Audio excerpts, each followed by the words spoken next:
Game Time, tunavyo sisi. Ni dhahiri kwamba kizazi hiki cha Morocco ndio kizazi bora kabisa kwenye michuano ya kombe la dunia, kwa sababu michuano miwili au version mbili kabisa za kombe la dunia, moja wameishia nusu finali, nyingine wameishia robo finali.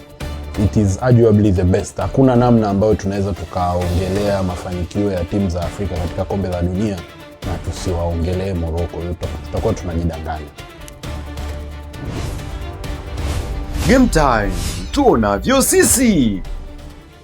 Ni safari ambayo ilianzishwa na mataifa 48 kwenye michuano hii ya kombe la dunia la mwaka 2026, ikiwa ni kwa mara ya kwanza kombe la dunia kuandaliwa katika mataifa matatu ikiwemo Marekani, Mexico pamoja na Canada, na hatimaye mataifa 4 pekee ambayo yameweza kusalia kwenye michuano hii ya kombe la dunia. Leo utakuwa nami Rashid Mfaume kwenye meza hii ya Game Time. Siko peke yangu, niko na bwana Skills Sensei, Muro King pamoja na Mwansasu. Hapa tutakwenda kuyajadili yale yote ya kimichezo ambayo yalijiri katika hatua ya robo finali ya michuano hii ya kombe la dunia. Pia tutakwenda kuangazia michezo ya hatua ya nusu finali, kuhusiana nini ambacho tunatarajia kwenda kutokea katika hatua hiyo ya nusu finali. Endelea kusalia nasi Dimbani Connect kuanzia mwanzo mpaka mwisho. Pia usisahau kusubscribe hapo channel ya YouTube ya Dimbani Connect ili kuweza kufahamu yale yote ambayo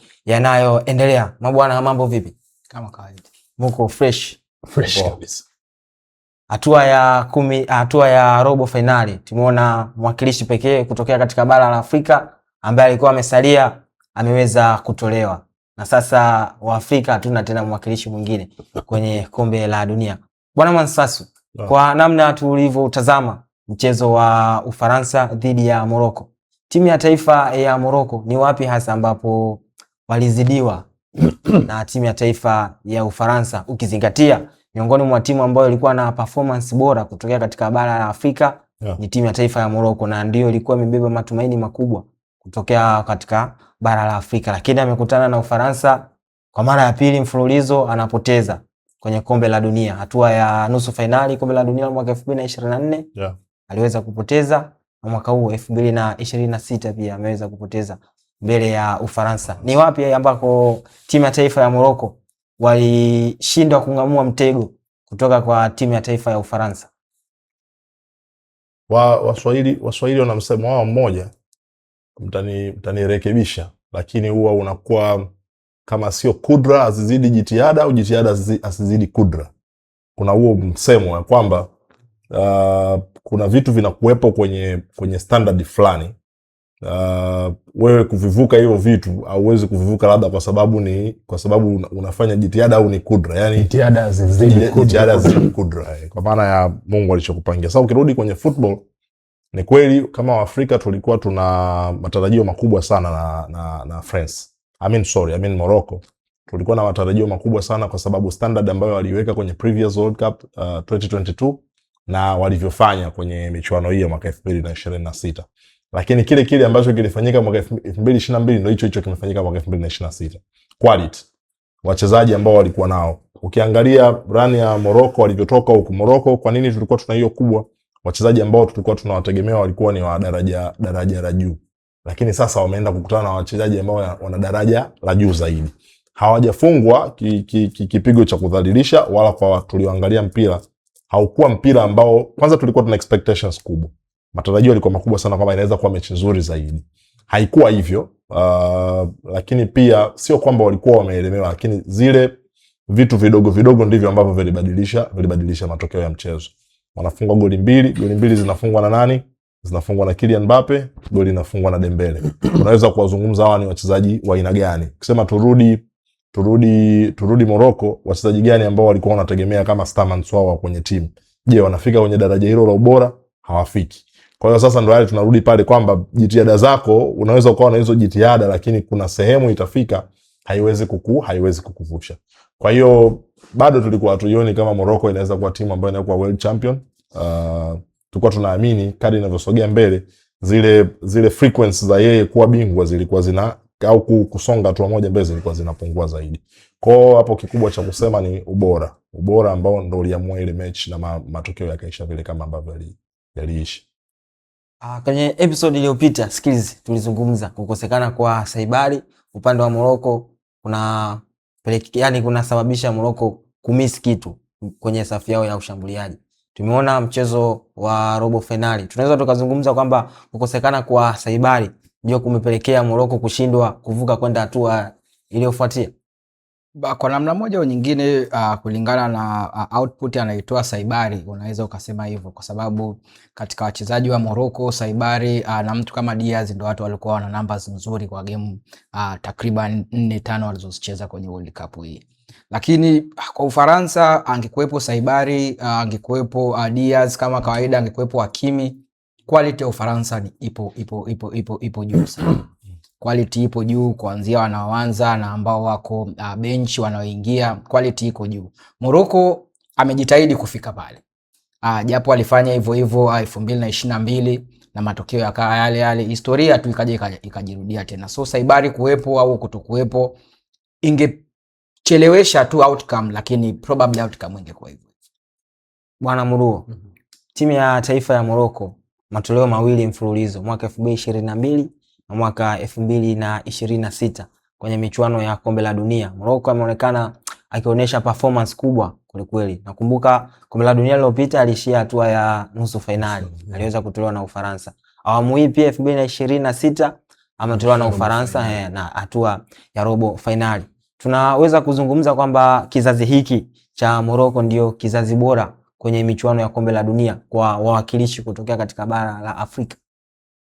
Ni dhahiri kwamba kizazi hiki cha Morocco ndio kizazi bora kabisa kwenye michuano ya kombe la dunia, kwa sababu michuano miwili au version mbili kabisa za kombe la dunia, moja wameishia nusu finali, nyingine wameishia robo finali. It is arguably the best. Hakuna namna ambayo tunaweza tukaongelea mafanikio ya timu za Afrika katika kombe la dunia na tusiwaongelee Morocco. Tutakuwa tunajidanganya. Lakini haya ni matunda ama matokeo ya watu kuwekeza katika mpira wa miguu. Timu za taifa za Morocco, ukianzia timu ya vijana wadogo, timu za chini ya miaka 23, timu za watu wazima, hii wakina Saibari na wengine wote hawa ni matunda ama matokeo ya watu kuwekeza katika mpira wa miguu. Kuna version nyingine au katika episodes zingine za Game Time tuliongelea kuhusu vilabu vya nchi ya Morocco, timu kama FAR Rabat ambaye amecheza finali na Mamelodi nadhani, RS Berkane ambao back to back anacheza finali ya Confederation, na Wydad Raja Casablanca ambao pamoja na kwamba Wydad na Raja Casablanca sasa hivi hawafanyi vizuri sana katika sessions za club bingwa Afrika, lakini ni timu ambazo huwezi kuacha kuzitaja unapoongelea soka la Afrika. Kwa hiyo jitihada zao zimezaa matunda na wataenda kwao kifua mbele kwamba walifika, wamefanya kitu kizuri na maisha yanaendelea. Robo finali nyingine ilikuwa ni timu ya taifa ya Hispania dhidi ya timu ya taifa ya Ubelgiji. Naona Hispania wamefuzu kwenda hatua ya nusu finali. Kama skills ulivyozungumza siku ile kwamba Hispania mchezo wao wa possession football unafanya wanapata matokeo hatua, yani dakika za mwishoni wapinzani wanakuwa wanachoka. Ni hiko ambacho kimekwenda kutokea kwenye mchezo wa robo finali. Naona dakika za mwishoni kabisa wanakwenda kuimaliza game, mchezo unamalizika 2-1. Kwa namna walivyocheza Hispania, tunaweza tukasema ilitokana na udhaifu wa Ubelgiji namna walivyokuwa wanacheza, kwa sababu tumeona Ubelgiji walikuwa wanakaa sana nyuma wakiwaruhusu Hispania waje kwenye lango lao kuwashambulia, ndio ambacho kilipelekea Hispania kupata matokeo mabao 2-1. Kama tulivyozungumza kwamba Spain kama itakuwa ni mbinu za kuwinda, basi wanamkimbiza mpinzani mpaka atapokuwa exhausted, wao wanafanya wanachokifanya. Jinsi wanavyoendelea kukaa na mpira ndipo jinsi wewe unautamani kuwa na mpira. Na kwenye football unapotamani possession ndio unapoacha gap la kuadhibiwa. So kinachofanyika kwa Spain ni kukaa na mpira muda mrefu, kuwasababisha nyie mtoke kwenye position. na concentration ya kukaba, endapo huna mpira muda mrefu, lazima itakusababisha ufanye makosa. Ndio Spain wanachokifanya hivyo. Ndio wanachokifanya against Belgium, kwa sababu kwanza kumwanzisha Pedri nje ilikuwa ni statement kubwa sana kwa De La Fuente, kwamba at least kama hawezi kukana mpira muda mrefu kwenye kiungo, au ana mtu kama Fabian Ruiz ambao anaweza kukaba sana yeye na Rodri. Kumwanzisha mtu kama Olmo katikati ni kuhakikisha kwamba mipira ya second ball zote anaziwini mtu kama Olmo. Baada ya kumwingiza Mike Moreno ni sawasawa na dawa ni ile ile tu, kwa sababu utapomwanzisha yeye ukamwacha Azabali nje utakuwa umeharibu dawa. Dawa ni ile ile Merino kuja kuwasababisha wale zile tired legs na tired brain, kusababisha kufanya makosa na yeye kuingia moja kwa moja na kufunga. Labda kutoa angekuepo paka mechi imeisha, labda huenda mambo yangekuepo mengine. Sababu ya goalkeeper mara nyingi huwa inaharibu mchezo. Yani unless ni kwenda kwenye penalty shootout, kwamba unamuongeza mtu ambaye anaweza kuwa mikwaju wa penalty. Lakini unapofanya substitution kwa ajili ya kipa ameumia, ambaye tayari mlifanya naye mazoezi ku accommodate zile philosophy za mwalimu, unavombadilisha yeye tu kutakuwa kuna tatizo. Na kilichotokea kwa kipa aloingia wa Manchester United, kwa lazima utaje sio? Yani kitendo cha yeye kuingia, kwanza tayari ile hofu ipo, kwa sababu kukaa kwenye bench na makipa mara nyingi wafanye warm up. Kukaa kwenye bench alafu hapo unaamshwa uingie kwa sababu kutoa amepata majeruhi, watu wakaona labda ni opportunity ya kumtest jinsi gani yuko sawa, lakini mistake ile moja aliyoifanya ndio hiyo ikasababisha Belgium wafunge virago na kuelekea nyumbani. So nilitegemea hicho, kwamba Spain atakana mpira muda mrefu. Kitendo cha kuja kumuingiza Pedri ndio mpira ukawa unachelewa zaidi kwa wapinzani. So naona ni yale yanayokwenda kutokea, ndio yale ambayo Spain anayafanya kila mara. Sasa umia kwa Thibaut Courtois, tunaweza tukasema ndio ilikuwa sababu ya Ubelgiji kupoteza mchezo, kwa sababu tukiangalia goli ambalo aliyofungwa Thibaut Courtois ni kama lile ambalo aliyofungwa yule kipa mwingine, baada ya imepigwa rebound, kipa haja catch vizuri, watu wanakuja wanamalizia, na yule kipa aliyoingia naye alikuja alifunga kwa namna ile. Tunaweza tukazungumza kwamba ile sababu ndio ilipelekea kwa Ubelgiji bado inabaki kuwa ni kitu dhahania kwangu mimi, kwa sababu ya Belgium kwa miaka yote ambayo tumekuwa tukiwaangalia kwenye World Cup ambazo wanashiriki, sio timu ambayo unaona tu kuna sehemu timu hii itaenda itaishia na itakwama. Sijui kwa sababu nadhani 2022 kama records zangu ziko vibaya, kama sio 2018 nadhani ndo walikuwa wana superb team kabisa, tofauti na 2018 walikuwa na timu nzuri kabisa, na tulikuwa tuna matarajio makubwa kwamba wanaweza kwenda mbali, na haikuwa hivyo. Kwa hiyo timu hii pia ulikuwa ukiangalia, ulikuwa uione kama ina ubora huo mkubwa ambao wangeweza kuwa contain Spain kwa kipindi chote. Spain hii pia pamoja na kila kitu sio Spain ambayo ni threat sana kwangu mimi. Ukiniambia hata ukiangalia kwenye records za magoli kwa timu zilizobaki, wao ndio wamefunga magoli machache zaidi, although na wao wameruhusu magoli machache kwa maana ya Spain. Kwa hiyo tunachosema ni kwamba Courtois akiwepo pia aliconcede goli kabla hajatoka, si ndio? Kwa hiyo inaweza kuwa labda kwa ubora wake angeweza kufanya, tunaassume kwamba angeweza kusave ule mpira, lakini nina imani kwamba ile mechi kama ingeisha 90 minutes vile ingeenda 120, wangeenda tena kuconcede goli. Yani wangefungwa wakati wowote ambao tunautazamia kwamba unaweza kutokea, kwa sababu ulikuwa uwaone na wao pia wakitengeneza hizo chances za kufanya labda kuwe kuna frequency kubwa ya wao kupata goli pia muda wote. Kwa hiyo it is a 50-50 situation kwamba inawezekana kwa sababu ya ubora wake, labda angekuwa na zile magic moments kwa sababu amekuepo kwenye michuano mikubwa mara nyingi, labda angeweza kufanya hivyo. Lakini pia mimi ninaamini kwamba wangefungwa kwa wakati wowote ambao nilikuwa ninatazamia, unless labda wangeenda kwenye penalty shootout, labda angefanya kwa sababu unajua kutoa naye akikaa golini ni story tofauti. Labda tunashumu labda wangeweza kubaki vile dakika 90, wangeenda 120, labda kwenye penalty angefanya kitu cha tofauti. Lakini commentator alisema it's just a matter of when, not if.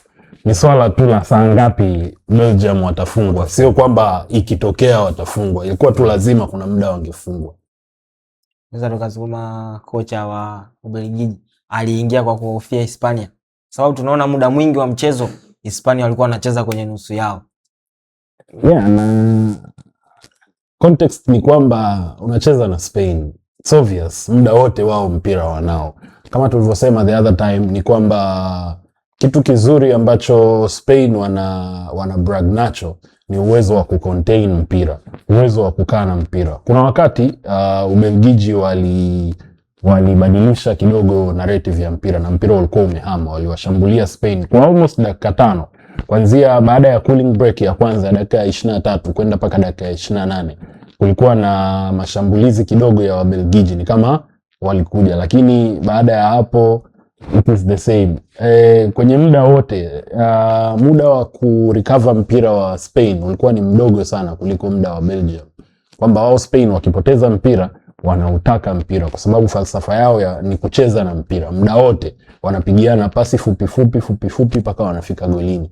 Sasa hata mimi ningekuwa kocha wa Belgium lazima ningeogopa, kwa sababu hawa ni watu ambao wanapiga pasi mpaka golini kwao, yani wakiokoa hawaoshi mbele, wanapigiana pasi hapo na hapo mpaka wanafika upande wa pili. So it's obvious, natural feeling ni kuogopa, lazima uwahofie, na ukiwahofia timu unakaa nyuma, ukikaa nyuma unaleta mpira kwenye box yako, kwenye zone yako, utalazimika mpira wote uchezwe kwenye zone yako, kwa sababu si umekaa nyuma, umepunguza wachezaji wako wote wa mbele wako nyuma. Kwa obviously Spain wanakuwa wana advantage ya kucheza kwenye eneo lako, kwa hiyo that's a very big blow. Vijana wa Malkia, timu ya taifa ya England, nayo imetinga hatua ya nusu finali mara baada ya kuitoa timu ya taifa ya Norway kwa mabao 2-1. Ni wapi hasa ambapo timu ya taifa ya England walifanikiwa kuidhibiti timu ya taifa ya Norway na kufanikiwa kwenda hatua ya nusu finali? Kwanza tuwapongeze sana Uingereza kwa sababu game ya Norway haikuwa game rahisi. Haikuwa game rahisi kabisa. Tactically Tuko amejitahidi sana kuwa contain watu kama Norway, kwa sababu Norway ni kama mchwa, wanacheza kwa pattern. So kwamba unaweza ukamkaba tu Antonio Nusa, ukamkaba labda Odegaard, ukamkaba labda Haaland ukao umemaliza game. Kuna madogo wanaweza wakachezea mpira muda wowote, na falsafa zao za kukuza vipaji inaendelea kuwalipa, kwa sababu kwa takriban hiyo miaka ambao kushiriki World Cup wamekuwa wametengeneza mfumo wa kuwasaidia vijana wanaokua kwa ajili ya kusaidia nchi kwenye swala zima la football. Tumshukuru sana Jude Bellingham kwa sababu naweza kutaja katika viungo bora wa World Cup sasa hivi, ukiwataja watatu Jude atakuwepo kwenye listi hiyo. Ni mchezaji ambaye ameamua kuibeba Uingereza mgongoni, kupiga brace back to back sio sawa la kawaida sana. Unaweza usimuone uwanjani, lakini akitoka ndo unajua kwamba Bellingham hayupo. So ni football ambayo kama Tholoth angeweza kuipiga pasi kwa Haaland mapema huenda 2-2 ilikuwa ni story nyingine. Ingekuwa story nyingine completely. Lakini unapokuwa umemfunga mtu goli 1-0, bado ana uwezo wa ku either equalize, aje afanye comeback, ama ashikilie 1-0. So issue muda wote bahati inaweza kuwa kwake. Najua kuna controversial decisions zilitokea baada ya goal kick ya kipa wa Norway, mpira kugonga kwenye ile waya, kwenye cable ya kamera na kurudi. Ile ni object ambayo iko nje ya uwanja, kwa hiyo ilitakiwa iwe restart play, aidha mpira udundwe au urudishwe kwa kipa. Lakini sijui kwa nini VAR ikucheck. Elliot Anderson akatuliza mpira, fantastic first touch, goli likaenda kuzaliwa 1-1. Hapo mpira umeshabadilika, na ni margin ndogo tu ya uzembe wa kutokwenda kucheki kwenye VAR imewarudisha Uingereza mchezoni. Lakini VAR wasingeweza kucheki bila referee ama official kuamrisha. Manake pale wanasema kosa ni kwamba ule mpira una monitor, ule mpira una kitu ndani, chip. Una chip ambayo ile chip ina mapigo kama ya moyo, wenyewe wanaita heartbeat, na ilitakiwa ule mpira ulivogonga ile cable, ile heartbeat monitor ya mpira ingepanda juu kama ilivyotokea kwenye goli la Croatia, ingepanda kuonesha kwamba mpira huu umeguswa na kitu ambacho ni cha nje, kwa sababu mpira si huko juu. Kwa hiyo obviously huko juu hatutegemei kuwe na kitu. Kwa hiyo hiyo ni technical error ambayo VAR isingeweza kuingilia. na either kwa makusudi, hatuwezi kujua, either kwa makusudi tu FIFA wameamua kulifunika kwa sababu walituonesha ile monitor pale, mstari ni flat line, inaonyesha kabisa kwamba haujapanda wala haujashuka. Kwa hiyo wao madai yao ni kwamba kuna swali hiyo heartbeat device inaonyesha mpira umeguswa au hujaguswa. Ni refa inamwalert wapi, kwenye saa au kwenye mic? Maana ninachojua kwenye monitor za VAR ndo ile heartbeat inaonekana. Sasa refa angejua vipi kwamba mpira umeguswa kama hana device inaonyesha pale kwake? Kwa hiyo pale kama ule mpira ungeguswa, obviously wanao control mpira watu wa chumba cha VAR. Yes. Kwa hiyo VAR wao hawawezi, yani kwa sababu the fact kwamba wao hawajaona ile spike kupanda na kushuka, kwa hiyo maana yake wao hawawezi kufanya reference. Alafu kitu kingine, kwa sheria za VAR wachezaji hawawezi kuiamrisha VAR kitu cha kufanya. Kwa hiyo Erling Haaland, kipa wa Norway, wao waliona kabisa kwamba hata benchi la ufundi la Norway liliona. Lakini sasa kuilazimisha, kama unakumbuka tukio la Mamelodi Sundowns dhidi ya Yanga, ambao kwa wakati ule tulikuwa tunakosa goal line technology, pamoja na kwamba VAR ipo, lakini zile kanuni ziko tu wazi kwamba kwa situation kama hii ni ya goal line technology, situation hii ni ya VAR. Kwa hiyo pale changamoto iliyokuwa pale, inawezekana kulikuwa na defect kwenye mpira, ndio maana hakukuwa na spike. Kwa hiyo VAR wakaendelea tu na maisha, na ni shida kwa timu kumshawishi referee aende kwenye VAR. Wakanuni refa either yeye mwenyewe atake kwenda kujiridhisha ama aitwe, bwana nenda kachungulie. Kwa hiyo kulikuwa tu hamna namna ambao pale bwana yule angeweza kusogelea VAR. Hizo small margin tunasema kwenye mechi kama hizo zingeweza kubadilisha mwelekeo kabisa, lakini hiyo si dogoshi uwezo wa Uingereza kwenye kupata matokeo. Pia tunaweza kusema Solos aliwanyima wenzake nafasi ya kwenda hatua inayofuata, kwa sababu tulikuwa tunaona mechi ilikuwa 1-1, wamefanya counter mbele 2 against 1, bili tu apasie wenzake aweze kufunga, lakini mambo yakawa tofauti. Kuna msemo mmoja wa Kiganda ambao kwa tafsiri sio rasmi ni kwamba kazi ya maisha ni kama goalkeeper. Kila mtu hahesabu yale uliopatia, bali anaangalia yale uliokosea. Ni kweli Soloth alikosea pale, atakiwa tu atoe moja kwa Robert pale, Erling Haaland awanyanyue wa Norway.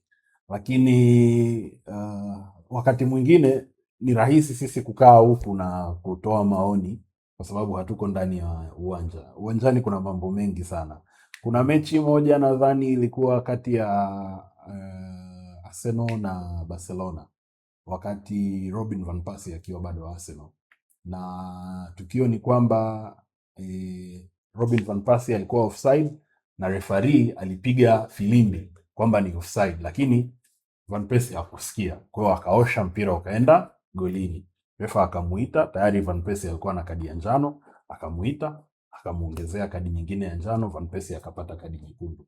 Na ukiangalia reaction ya Van Persie pale, alikuwa anamwambia refa kwamba kwa hii kelele yote ya uwanjani mimi sikusikia kipenga. Kwa hiyo there's a possibility bwana Soloth aliamini, kwa sababu naamini Soloth na Erling Haaland wote malengo yao ni kupata magoli, Norway isonge mbele. Kwa kuna uwezekano Soloth yeye aliamini kwamba hii ni nafasi, I can take it, naweza nikafunga, na haikuwa hivyo.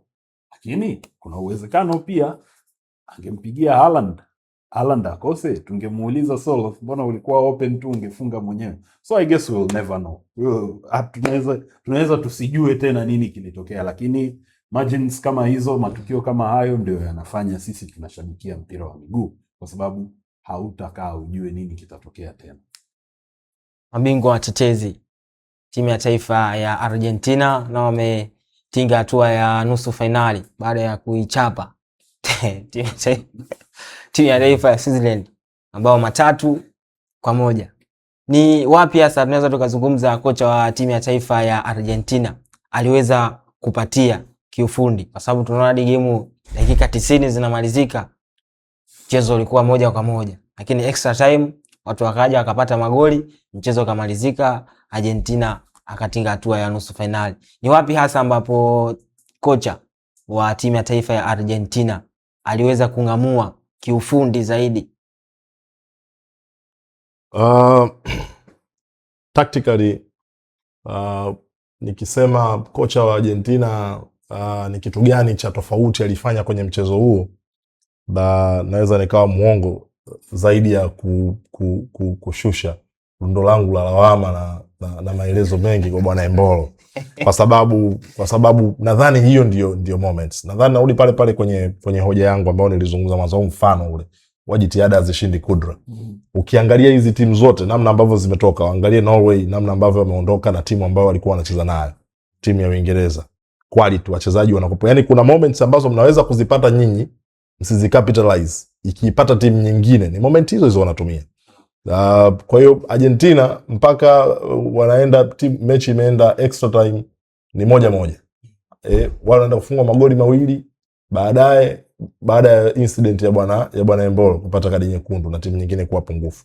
Kwa hiyo huwezi kuzungumza kwenye eneo la mbinu zaidi.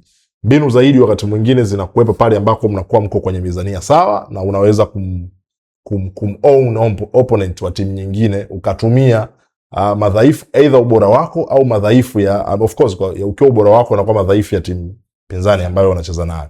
Kwa hiyo Argentina ukiangalia namna ambavyo wanacheza taingia round of 32, si ndio? 32 wamekuja round of 16. Ukiangalia namna ambavyo walikuwa wanacheza, yani unaiona ni timu ambayo kama inaenda kudondoka. Sio timu ambayo inaonekana ikiwa na ubora mkubwa kwamba ina contain timu inaweza kuifunga na nini na vitu vingine kama hivyo. Kwa hiyo kadri ambavyo Argentina wanasogea mbele, kuna quality standard ya timu inayoenda kukutana nazo inaongezeka. Kwa hiyo wanapata test ya tofauti. Test ambayo walipata na Cape Verde ikasogea, wakaenda kupata test nyingine na Egypt, inaweza kuwa the same size. Kinachoamua ni hizo moments ambazo zinatokea. Tunasogea tena, wanakuja sasa kukutana na nani? Wanakuja kukutana na Sweden ambayo ni timu ya Ulaya, of course ina wachezaji ambao wanacheza timu ligi nyingi za Ulaya. Kwa hiyo wanacheza mechi nyingi shindani, wanawapa test nzuri ambayo inawapeleka kwenye extra time dakika 120 for the very first time. Wanakwenda kule, bwana Embolo anaenda kufanya kosa la kijinga kabisa ambalo linaenda kuwapelekea lawama FIFA. Yani kwa sababu lawama zote kwa watu wengine zinaenda kwa nani? Lawama zote zinazohusisha timu ya Argentina sasa hivi zinaenda direct kwa FIFA. Kwa hiyo bado bwana Squalin sijamuona kwenye World Cup hii kwamba kuna nyakati ambazo hizi tunasema kuna nyakati zinakuwepo, hizi ni nyakati za mwalimu, na kuna nyakati zinakuwepo ni zile brilliance za wachezaji tu, na kuna nyakati mnatumia udhaifu wa timu nyingine. Kwa sijaiona kwenye World Cup hii, to be honest. Naona tu ni ile wametengeneza hizo nafasi. Jamaa wana standard, wana quality kubwa. Aina ya wachezaji ambao wamefunga magoli ni wachezaji, sio wachezaji wadogo ambao wa timu ya Argentina. Wamefunga magoli, wametumia moments, wamesogea mbele, wanaenda nusu finali. Skills. Kwa namna wanavyocheza timu ya taifa ya Argentina, kuna baadhi ya mechi unaweza kusema Argentina hii mechi anaweza akapoteza, lakini ngoma inakuwa tofauti. Tunaweza tukasema Argentina anacheza kibingwa zaidi. Maana kuna nyakati anapitia nyakati ngumu, lakini bado anapata matokeo yanayomwezesha yeye kusonga kwenda hatua inayofuata. Kuchukua ubingwa sio rahisi. Tukirudi tu msimu uliopita Arsenal, kila mtu alikuwa anasema Arsenal anashinda vibaya, win ugly, kwamba linapigwa linapopigwa huko inatokea kona 1-0, game imeisha. Inafanya kinachofanywa mpira mbovu 1-0 against West Ham, unaondoka. Against Burnley 1-0, tunaondoka. Lengo ni nini? Lengo ni kufika mwisho wa safari. Haijalishi unapita njia gani au unafikaje. Lengo ni kufika finali na kuchukua. Argentina kama alivyosema Monsalso, game ya extra time ya kwanza against Cape Verde haikuwa game nyepesi. Ni sawa, yani kwa watu wanaojua football, Argentina na Spain hauwezi kuweka daraja moja kwa mpira wanaocheza sasa hivi. Spain yuko ahead kidogo ya Argentina kimpira kwa World Cup hii. Lakini Spain yao walipata draw ya 0-0 na Cape Verde. Lakini likaja likatokea la kutokea kwa Argentina kwenda kushinda extra time. Badala ya kusifu uwezo wa Argentina na kuwa na endurance ya kutafuta matokeo, lawama zinapelekwa kwa Infantino. na FIFA kwamba kuna issue zilizomsababisha Messi apate matokeo kwenye kwenda extra time. Argentina ikaenda tena kupata mtihani mwingine wa pili. Maana ukiwalinganisha Cape Verde na Egypt iko juu ya Cape Verde. Huo ni mtihani mwingine tena kwa Argentina. Kutoka goli mbili kwa bila kushinda 3-2. Matatizo yakaanza tena. Salah aliletiwa matatizo kwenye penalty box, ndio ile lilofanyika kwa Lisandro Martinez, goli la fulani likakataliwa. Matatizo tena yakaenda kwa FIFA. Tunakuja kwenye game against Switzerland.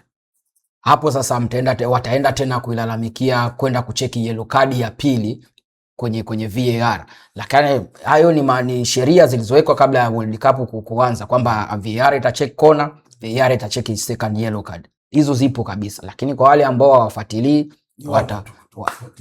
wataanza kulalamika kwamba swala la embolo. Lakini ukirudi kwenye game ya USA na Paraguay, na Nilia alikula second yellow card, Almiron alikula yellow card ya kwanza kwa sababu ya simulation hiyo. Lakini watu wamesahau, hawakumbuki. Yes, wamesahau, hawakumbuki au hawafuatilii kabisa. Tukija kwenye swala zima la Argentina, kiukweli tukiwa wazi, Argentina wacheze mpira mzuri kwa sasa hivi. Na hawachezi mpira mzuri kwa nini? Labda objective yao ni matokeo, na ndo kipata ni timu ambayo haijafungwa game hata moja. Zote amepiga sweep.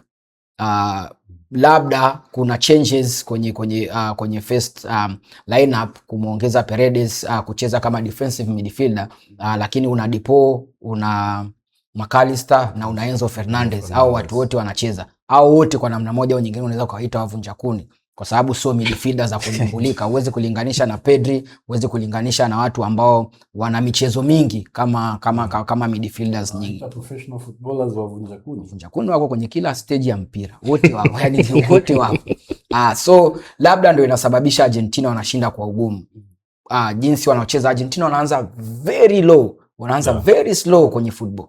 Na nimeshangaa juzi against Switzerland wameanza kujaribu na wao long range balls, kwamba anachukua tu Dibu, anaanzisha, anaiweka ndege kwa Alvarez. Alvarez akae na mpira, asubiri wakina Enzo aje. Ni tactics tu, as long as unapata matokeo. Ni mbovu mpaka pale utapoanza kufungwa, ndio watu watasema huyu tulikuwa tunamuona anakwenda kudondokea sehemu fulani. Lakini kwa Argentina mimi naona kila wanachokifanya ni kibaya kwa matazamio ya kumwangalia Messi na Argentina. Lakini ni kizuri kwa kila anachokiona Scaloni na ubao unavyosema. Kwa hiyo kufungwa, kushinda 3-1 ni kitu ambacho kila mmoja alitazamia kwamba Switzerland pale ndio mwisho wao. Mchezo kati ya Argentina dhidi ya Switzerland uliweza kutamatisha hatua ya robo finali ya michuano hii ya kombe la dunia. Sasa tunakwenda kuitazama michezo hii ya hatua ya nusu finali kati ya timu ya taifa ya Ufaransa dhidi ya timu ya taifa ya Hispania. Huu ni miongoni mwa mchezo ambao watu wengi wanazungumza kwamba una ladha ya finali. Bwana Mwansasu, timu ya taifa ya Hispania dhidi ya timu ya taifa ya Ufaransa. Tukiangalia namna hizi timu mbili zinavyocheza, tunaweza tukasema kila timu ina namna yake ya uchezaji, kwa sababu timu ya taifa ya Hispania wao ni possession football. Lakini timu ya taifa ya Ufaransa wao pasi moja mbili twende mbele, tukamalize shughuli. Kwa namna tukiutazama huu mchezo, namna hizi timu mbili zinavyocheza, kila timu ina style yake ya uchezaji. Ni timu ipi hasa ambayo unaiona itakwenda kupata tabu ama ita struggle kuingia katika mfumo wa mwenzie kuelekea kwenye huu mchezo? Nimemsikiliza Arsene Wenger anasema yeye anadhani Spain ndo timu ambayo inaweza kuwa threat kwa France, kwa sababu wana ball possession, wanakaa na mpira muda mrefu. Kwa hiyo labda France wanaweza kupata test nyingine ya kutaka mpira kutoka miguuni kwa timu pinzani, kwa opponents, kwa sababu ukiangalia France kwa namna ambavyo wamecheza muda mwingi, timu ambazo wamecheza nazo inawezekana either kwa sababu ya daraja ambalo wamekuwa nalo, ukianzia kutoka kwenye group stage kuja mpaka walipofika kuja kucheza na Morocco. Ukiangalia labda timu ambazo wamekutana nazo nyingi, wao wanakuwa ni timu ya daraja la juu zaidi. Of course kwenye rankings sasa hivi, FIFA rankings, bado France yuko juu ya Spain, lakini wako kwenye hiyo top 4. Kwa hiyo wanaweza kupata kipimo cha tofauti kwa maana ya kwamba kwanza wanacheza tofauti, au wako so direct, wanatoka mpira pasi 2-3, kuna watu ikifika kwao itaondoka itaenda kwa Mbappe, itaenda kwa Dembele, wana uwezo wa kudribble mipira ikaenda ikafika sehemu wakafunga magoli. Lakini Spain wanatokea nyuma na mpira, kwa hiyo kutakuwa na kazi ya kwanza kuutafuta ule mpira. Kwa hiyo namna gani sasa France watakuwa na approach kwenye kwenda kupress timu ambayo ilikuwa inataka labda iwe pressed yenyewe inabidi ianze kupress kwa kutaka mpira kutoka kwa timu pinzani. That is one. Two, mimi kwangu kwenye kurudi back to your question ni kwamba nani ambaye ninampa nafasi, still nampa nafasi France kwa sababu ya baadhi ya vitu. Tukienda kwenye vitu ambavyo tunaweza tukaangalia labda areas the strength na weakness. France wamefunga magoli 16 kama sikosei. Zaidi 16-17 kama sikosei. Wameruhusu magoli mawili tu kwenye run yote mpaka sasa. Hawana mechi ambayo hawajafunga goli. Wamefunga goli kwenye michezo yote. Day 1 to today ambayo tuko mpaka kwenye wakati mpaka ambao tumefika na Morocco. Na wameruhusu magoli mawili tu ambao wameruhusu nadhani na Senegal, wameruhusu na mechi nyingine, mechi gani? Mechi mbili tu na goli moja wanaruhusu.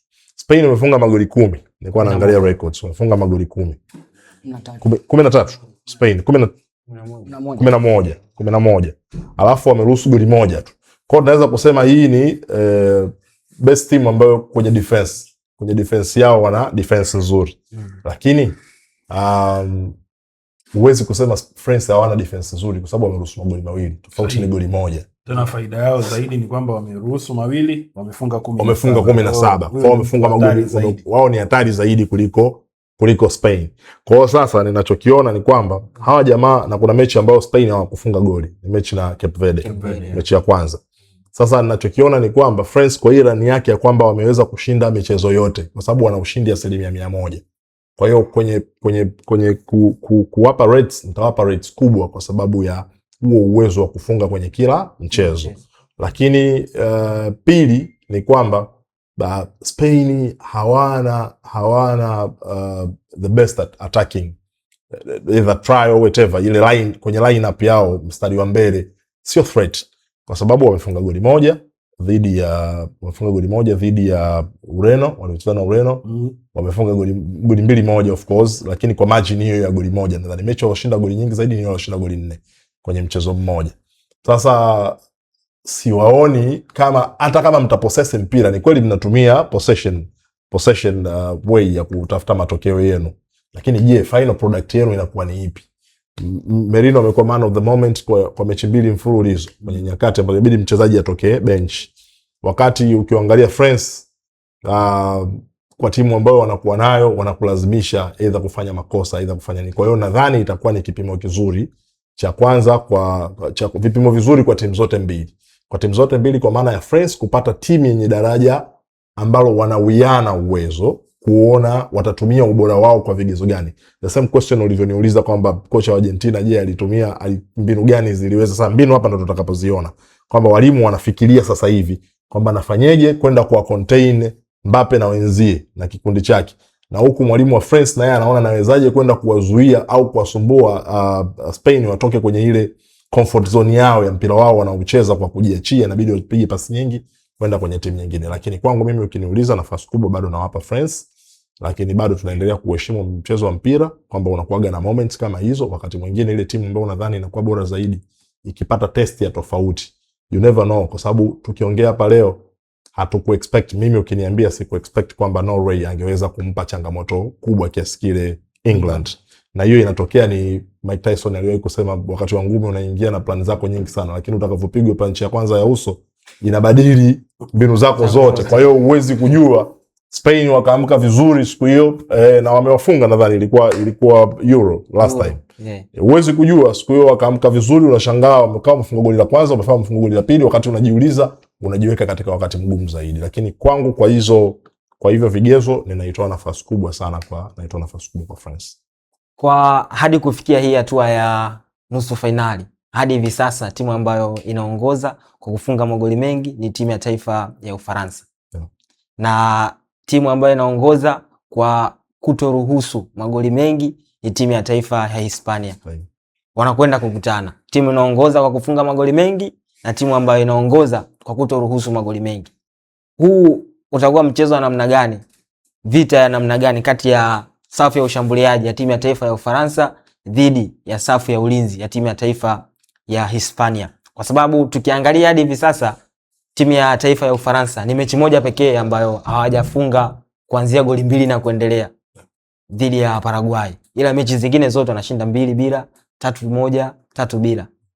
Huu utakuwa mchezo wa namna gani? Tukiangalia tena timu ya taifa ya Hispania karibia kwenye hizi hatua za knockout, ushindi wao ni margin ya goli 1.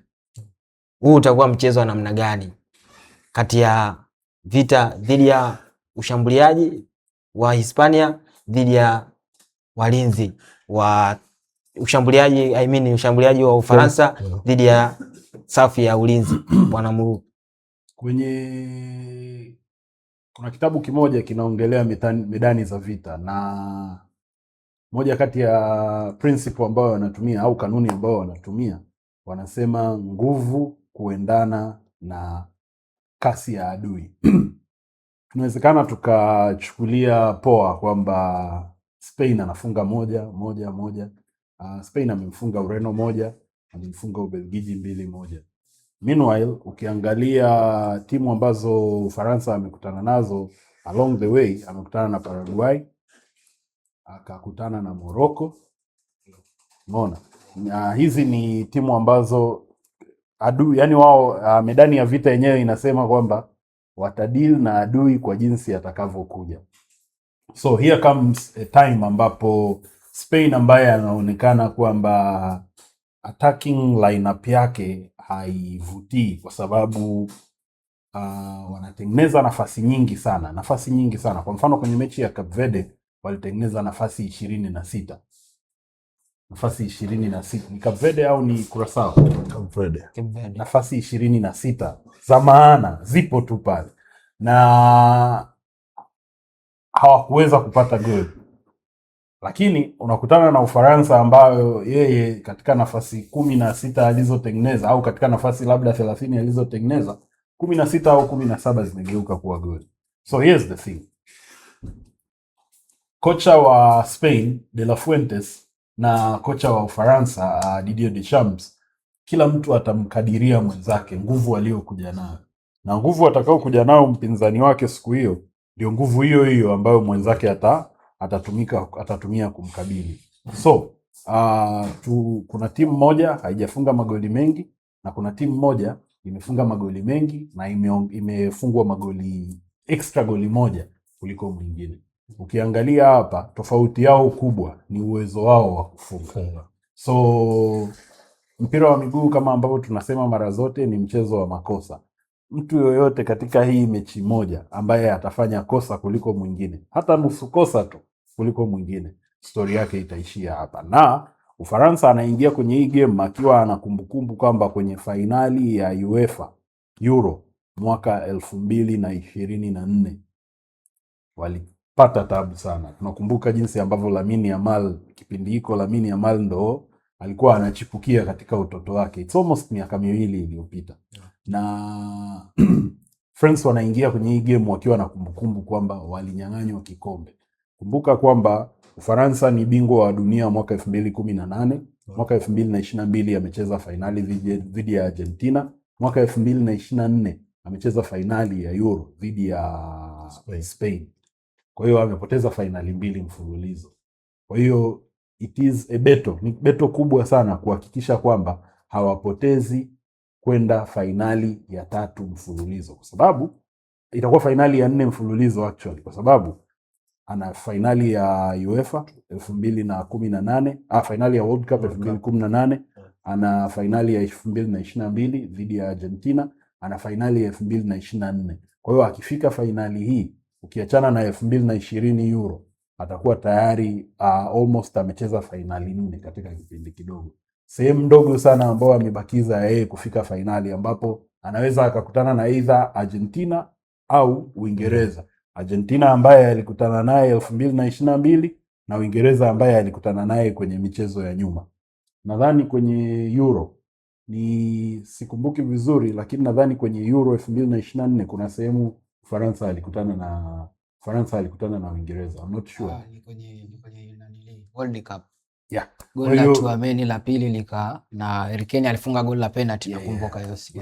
Kwa hiyo itakuwa ni game ya kukata na shoka, na kitu kizuri ambacho mimi nakipenda kuhusu hii game ni kwamba iko kwenye muda rafiki sana, saa 4 usiku, tofauti na jinsi ambavyo game ya Switzerland na Argentina na game ya Uingereza na Norway. Kwa huku kwetu ilikuwa saa 6 usiku na saa 10 alfajiri. Kwa hiyo itakuwa ni a very beautiful game, muda mzuri ambao kuna mtu atapigwa. Bahati mbaya haijawa mchana, tungesema mchana kweupe. Kwa hiyo kuna mtu atapigwa usiku mweusi. Hapo kwenye hapo kuongezea alichozungumzia Muro, kwenye inapokuja swala la kushambulia na swala la kudefend, hiyo ni two way traffic. Kwa sababu siwezi kuunderestimate uwezo wa Pedro Porro na Marco Kurela, kwa sababu wamekuwa kama fullback bora za World Cup hii sasa hivi, lakini au wanakutana na mtu ambaye ana testi nzuri kama Olise na mtu kama Bakola au Lizadue kama ataanza. Lakini ukiangalia kwenye Ufaransa, magoli mengi ya Ufaransa yanaanzia pembeni. Kama ni Olise amechekecha akaingia, au kama ni Dembele katokea upande wa kulia kaingia, Lizadue ama Bakola. Ni magoli machache sana ya Ufaransa kwa World Cup hii yamepatikana kwa kupitia katikati. Yes, ni magoli mawili kama sikosea au matatu ambao zilipigwa through ball kwa Rabiot na kwa Olise. Lakini magoli mengi yanatokea kwenye flanks. Na hayo magoli yanatokea kwenye flanks, Pedro Porro na Marco Kurela wameweza kusustain au kucontain upande wao wanapocheza kwenye fullback zote mbili. Hilo ni la kwanza. La pili, Ufaransa hawajapata test ya explosive wingers kwenye mashindano kuanzia ameanza mpaka sasa hivi. Lakini kwa mtu kama Digne ama Hernandez kama ataanza, anakutana na mtu kama Lamine Yamal. Hiyo ni testi bora kabisa kuweza kuipata kwa fullback kama yeye. Upande wa kulia huenda akaanza, so huenda ni mtu kama Kunde. Always ndiye ndo anaanza hapa, lakini Kunde hajakutana na mtu ambaye muda wote anakuja. What if kama Nico Williams akaanza game hiyo, akawa yuko fit, anacheza hii mechi ya juzi, maana yuko fit anaweza akaanza. So unajua kabisa Kunde akikutana na wachezaji ambao wana speed kama Vini, shida anayoipata mazishi. Je, watakuwa wanaweza kucontain kutopata? Sina shida na zile center forward center backs mbili ya Upamecano na Saliba. They are so strong. Na kama wewe sio mtu ambao wa pin back, muda wote watakuwa wanakuja kucheza. So Azabayal sioni akiwasumbua hao watu wawili, labda ndio inaweza kuwa pona yao center back wawili. Lakini je, hizo fullback mbili za Kunde na Digne wataweza kuzuia explosive za watu kama Nico Williams na Lamine Yamal? Hizo ni bato za upande wa kushoto. Tukija bato za katikati ya uwanja, kuna Manu Kone, alafu kuna mtu kama Tchouaméni anaweza akaanza ama Rabiot. Je, ukimkuta baba mwenye nyumba Rodri akiwa na usinga kwenye mkono wake wa kushoto, midfielder bora kuanzia World Cup imeanza mpaka sasa hivi, na ndio maana akacheza dakika zote, kwa sababu yeye ndo mlinzi wa mabeki wake, yeye ndo mtu wa deep line playing, yeye ndo anaanzisha mashambulizi. Ukimkuta akianza na Pedri, wanajilamba tu pale katikati, kwa sababu Manu Kone ni mtu wa kucheza physique, Rabiot ni mtu wa kucheza physique. Je, akianza na Fabian Ruiz kama wanataka kuwa compact, Manu Kone anaweza aka outshine mtu kama Fabian Ruiz? Kuna ugumu kulingana na experience, kulingana na quality ya mchezaji. So mimi nahisi kwenye game kama hii, kuanzia kwenye fullback, wingers, na bato kubwa itachezwa katikati. Na Ufaransa wanaweza kupoteza bato ya katikati kwa sababu hawatengenezi chance nyingi kupitia katikati. Lakini Spain magoli yao mengi, tukikumbuka tu ya haraka mawili ya Belgium na goli la kuwaondoa Ureno, yote yalipitia katikati. Pasi mbili tu za Olmo na pasi moja ya Ferran Torres, mtu ka one against one na kipa, game imeisha. Wataweza kucontain katikati? Hiyo ni issue nyingine. Alafu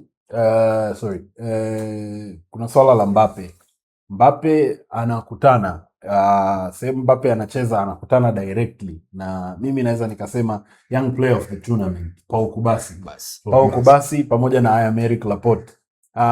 Swala la kwamba Aymeric Laporte pamoja na Pau Kubasi wako pale katikati muda wote, na unajua jinsi ambavyo Spain wanacheza, wale sio watu wa kukaa nyuma, yani hawachezi ile traditional football kwamba beki lazima au center half lazima akae nyuma alinde. Pau Kubasi ndo amesababisha goli la Mikel Merino ambalo limewatoa Belgium.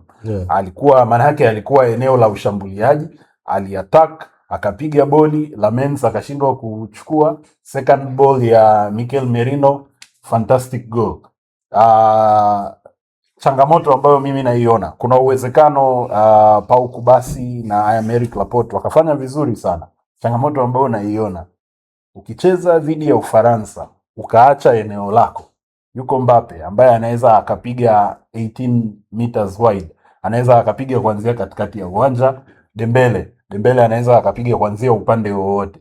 Kwa hiyo kama Pau Kubasi na Aymeric Laporte wataondoka, maana yake kipa naye ataona kwamba na yeye anataka kuwa sehemu ya mashambulizi, na yeye atakaa mbali na eneo lake. Wale watu wa mbele wakimiss tu boli, maana yake hiyo story inaishia. Kwa jinsi kwa pattern wanazocheza Spain, ukimwona Kubasi yuko juu ya katikati ya uwanja, juu ya basi Rodri yuko chini ya katikati ya uwanja. So zile back center backs mbili zinabaki hivyo hivyo, kwamba kuna Rodri na mtu kama Laporte. Laporte hana speed, na ndio maana apewe ile free roll ya kusogea juu mara nyingi. Lakini Cucurella na mtu kama Pedro Porro ni watu ambao wana explosive ya kwenda na kushuka, Yes. So hapo kwa game kati ya Ufaransa na Spain kuna mambo mawili ambayo lazima yatokee. Jambo la kwanza ni Spain kumfunga Ufaransa mara 3 mfululizo. Kumfunga kwenye finali ya 2024, kumfunga kwenye qualification za juzi za UEFA National League, na atamfunga mara ya 3 kama atamfunga kesho kutu. Hilo ni jambo la kwanza. Jambo la pili ni huenda Ufaransa akaingia finali ya 3 mfululizo. Kwa hiyo hao ni mambo mawili ambayo lazima yatokee, moja lazima litokee. Kwa Spain sio rahisi kumfunga Ufaransa, na Ufaransa sio rahisi kumfunga Spain kwa sababu kasha attempt mara 2 imeshindikana. Kwa hiyo anything can happen, lakini ninachotazamia ni kwamba game itakuwa ina magoli, margin ya kufungana itakuwa chache sana, kwa sababu ili ujilinde sana inabidi ukae na mpira muda mrefu. Ili umfunge Spain inabidi upige counter muda mrefu, kwamba kuanzia katikati kwako uwe una uwezo wa kushift mipira kumvuka mtu kama Rodri na Ruiz kwenda kufika kwenye defense line yao ya pili. Miongoni mwa silaha ambazo kocha wa timu ya taifa ya Hispania anayoitumia ni Mikel Merino. Ndio. Kuingia dakika zake, akiingia na kwenda kufanya jambo. Kwa namna mchezo huu wa nusu finali tukiutazama, wanakwenda kukutana na mpinzani mgumu, naye ana safu nzuri ya ulinzi. Tunaweza tukasema kocha ni wakati sahihi sasa kwenda kumwanzisha Mikel Merino ili kwenda kuimaliza game mapema na kuingia hatua ya finali, ama endelee kusubiri kuwa silaha ya ushindi vile vile. Swali lako limekuwa zuri kwangu kwa sababu pia ni shabiki wa Arsenal. Maana yangu ni kwamba nimekuja kugundua kitu kwamba hawa wachezaji walimu wanakaa nao muda mrefu, kwa hiyo wanajua profile zao vizuri. Mikel Merino ametupa moments nyingi sana akiwa Arsenal ambazo zinafanana na hizi ambazo anawapa Spain. Kwa hiyo tutakubaliana kwamba ni mchezaji wa staili hiyo. Ananikumbusha Javier Hernandez, Chicharito alikuwa na moments kama hizi, anatokea bench anakuja anakupa matokeo. Ananikumbusha Divock Origi wa Liverpool na Ole Gunnar Solskjaer pia. Kwa hiyo sidhani kama kuna sababu ya kumwanzisha Mikel Merino. Of course akicheza kwenye hilo eneo akisema kama false 9 huwa anaweka kitu kingine kikubwa sana kwenye timu, lakini nadhani pia kwa sababu wakati mwingine mchezaji kama huyu ambaye si msumbufu, kwa maana anaweza kuisumbua defense line ile anavyokaa muda mrefu kwenye mchezo. Ni mchezaji ambaye anategemea sana moments, anategemea chances na hizo moments, yani zinavyotokea na yeye ndo bupu unamuona. Sasa ukisema uanze na mchezaji huyo kwa dakika 90, unaweza ukaifanya wakati mwingine defense ya timu nyingine ikawa imepumzika kwa muda mrefu. Unakuwa kama unaabiria kwa muda mrefu. Kwa hiyo dakika zake zinapaswa kwa zile zile ambazo abiria kama nani bwana?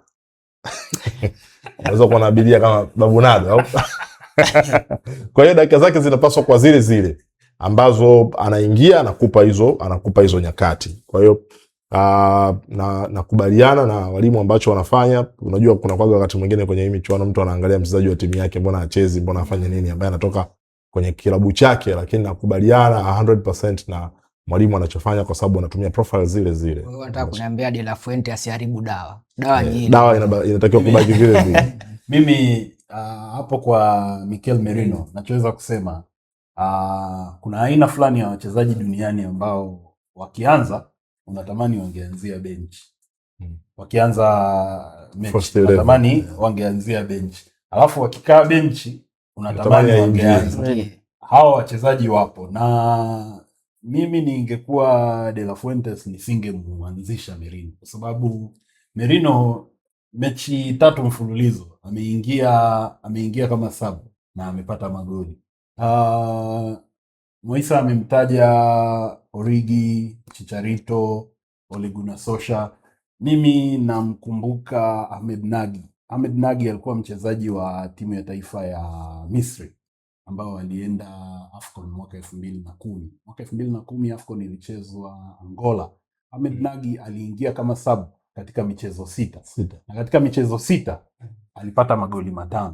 Yeye alikuwa dakika ya 80 au dakika ya 85 anaingia, na kila alipoingia alipata goli, akaondoka na kiatu chake cha dhahabu kama mfungaji bora. It has worked for Mikel Merino kuwa mchezaji wa hizo big moments. Hakuna mtu mwaka 2030 atakumbuka kwamba Mikel Merino hakucheza dakika 90. Ila kila mtu 2030 atakumbuka Mikel Merino alipata magoli. Yaani hata ukirudi nyuma kwenye Euro, Mikel Merino zilikuwa dakika zake. Yeah. Na katika zile dakika zote alizokuwa anaingia either assist au afunge. Na hiyo ina advantage gani? Kwa mfano, amecheza Uzabayal muda wote, akatolewa labda dakika ya 70 au dakika ya 65, akaingia labda Ferran Torres. Alafu dakika 80 ukamtoa 82 ukamtoa Dani Olmo, akaingia Mikel Merino. Advantage inakuwa vipi? Kwanza mabeki kulingana na hizo incidents 3 walizozifanya, mabeki wao wanaanza kufanya concentration kwa Mikel Merino. Either asipate kismati tena au wasiwafunge tena. Na ukishapata mabeki wawili ambao umeshawaondoa mind na kuwapeleka kwa mchezaji mmoja, lazima kuwe kuna tatizo kwa wachezaji wengine.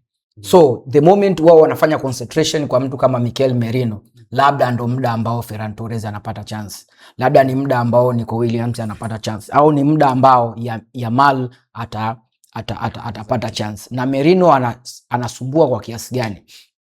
Merino mara nyingi hawekwi kama striker, huwa anaingia kama midfielder. Yeye anaongeza run ya mtu mmoja kwenye penalty box. Kwa hiyo kama mabeki mko wawili kukaba watu wawili, Merino akiingia ni mtu wa 3. Hapo ndipo tatizo linapoanza kutokea. Pia tukitazama tumeona Nicolas kwenye mchezo uliopita, bwana Muruo aliweza kuingia kwenye dakika za mwishoni mwa kipindi cha pili.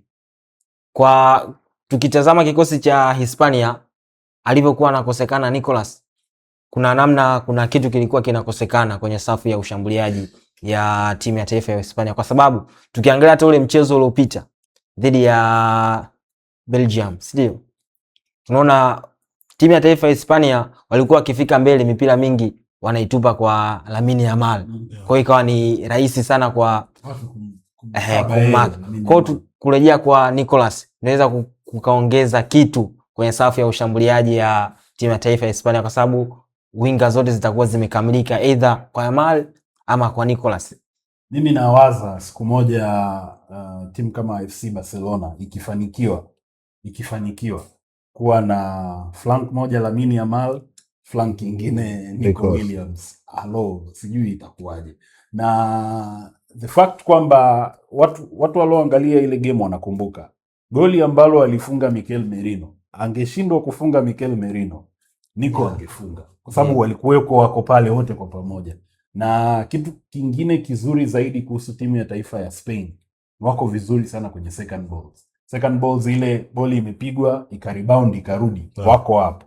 Sasa kwenda kwenye swali lako, ikitokea De La Fuentes akaamua kujilipua, amwanzishe Lamine Yamal, amwanzishe Nico, iwe mpira aidha upigwe huku au upigwe huku, Faransa watamaliza hii game wakiwa wamechoka sana, kwa sababu you have Lamine Yamal, mchezaji ambaye haogopi kudribble past anyone. Lamine Yamal haogopi kudribble mtu yoyote duniani, as long as yeye mpira yuko nao hapa atakusumbua tu.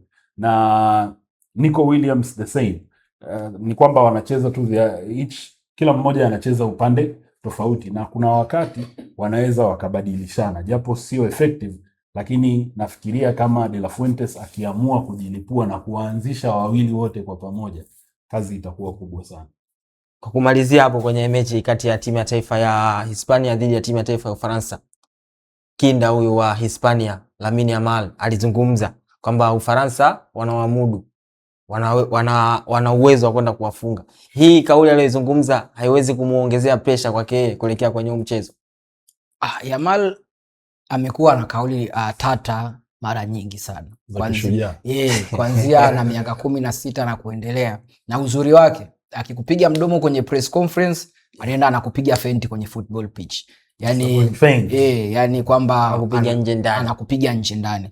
Na kitendo cha kusema hivyo, ana kila document ambazo zina backup statement yake, kwa sababu tayari kashakupa chuma mara 2 mfululizo. Na kwenye moment muhimu, ya kwanza finali, ya pili ilikuwa ni kota, kama sio kota ilikuwa ni playoff ya National League. So zile dokumenti anaweza akazitoa akakwambia ukibisha hizi hapa. Na nilikupiga goli la msimu kwenye finali. Ile goli lilikuwa ana mifano kuntu.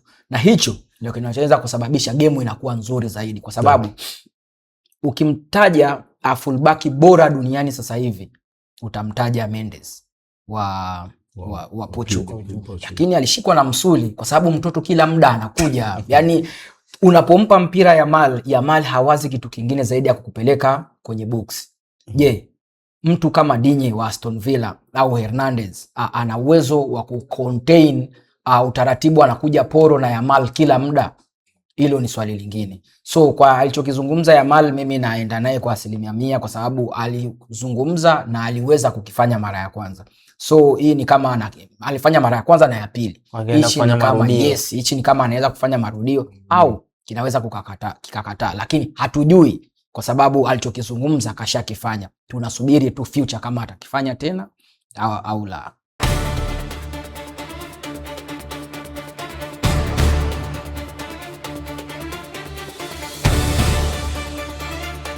Game time, tuonavyo sisi.